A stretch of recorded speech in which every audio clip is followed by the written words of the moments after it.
Hi everyone. So my capstone is called Lupusization and Transfemininity: How the Wolf has been used to condemn, mock, explore, and celebrate the transfeminine.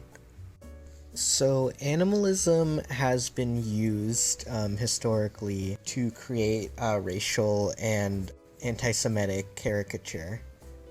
For example, there's simianization, which has been used to create racial caricatures, and there is felinization, or turning into a cat, that has also been used for racial caricatures.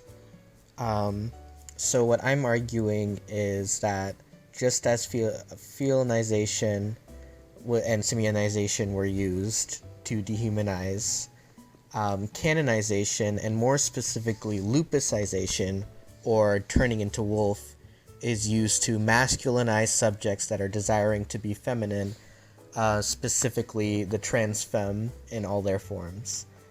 And I define lupusization as the wolf version of simianization, of caricaturing through making one's features more wolf-like. The Big Bad Wolf is a depiction of transfemininity, and it is precisely the connection to animality and inhumanity that makes the depiction work so well in condemning transgenderism and transfemininity. So I will be examining lupusization and its use to condemn and explore transfemininity using three texts. The first text I will use is The Big Bad Wolf, the Disney animated short released in 1934. The second text I will use is the blockbuster film Shrek, specifically Shrek 2.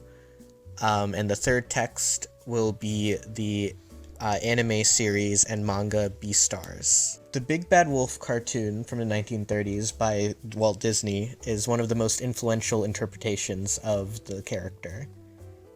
This cartoon fuses the Three Little Pigs and the Little Red Riding Hood story, and in this interpretation of the story, the transmisogynistic nature of the Big Bad Wolf is not subtle at all. The pigs called the Big Bad Wolf a sissy multiple times, which has the same transphobic connotation back then as it does now.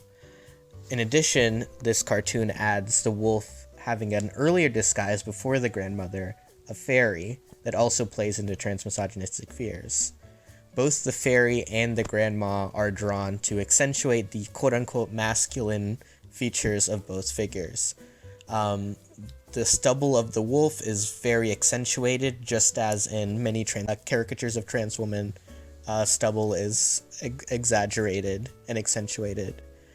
The reveal of the inner wolf, where the Big Bad Wolf reveals himself and stretches out of the grandma costume, involves the hair of the wolf spilling out, again showcasing that the fear of the Big Bad Wolf is of this masculine quote-unquote body hair.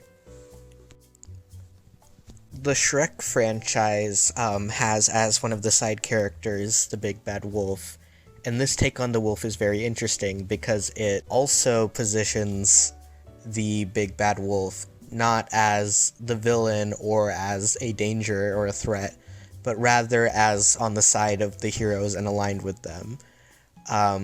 This sort of represents a cultural shift from the trans femme being seen as an overt threat to being turned into a joke.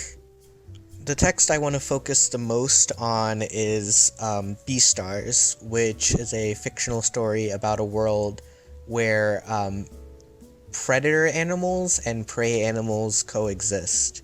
This show explores a lot of ideas of binary, of the construction of difference, and I argue that it is an exploration of gender and the fluidity and hypocrisy of the gender binary. And it uses the main character, Legoshi, who is a wolf, to explore these ideas. I argue that Beastars works really well as a Fanonian exploration of the idea of alienation, because each of the main characters suffers from alienation from their stereotyped self, conflicting with their real self, conflicting with who they want to be. Legoshi the wolf tries to minimize his perceived danger by constantly slouching, acting quiet, and being as non-violent as possible. This desire is met by bigotry by other members of that society. And there are numerous examples of people distrusting Legoshi for being a predator and trying to be in prey spaces. This mirrors transphobic and specifically TERF ideology, and the idea that trans women are simply men that are trying to invade women's spaces. I cite heavily from Mel Chen's Animacies, from Franz Fanon's Black Skin, White Masks, and Jack Halberstam's The Queer Art of Failure, among other texts. So a question I'd like to end this on is, have you noticed the wolf or canine being used as a way to make a character more masculine, even if the character does not wish to be masculine? Thank you so much, and I am excited to see you all on Lit Day.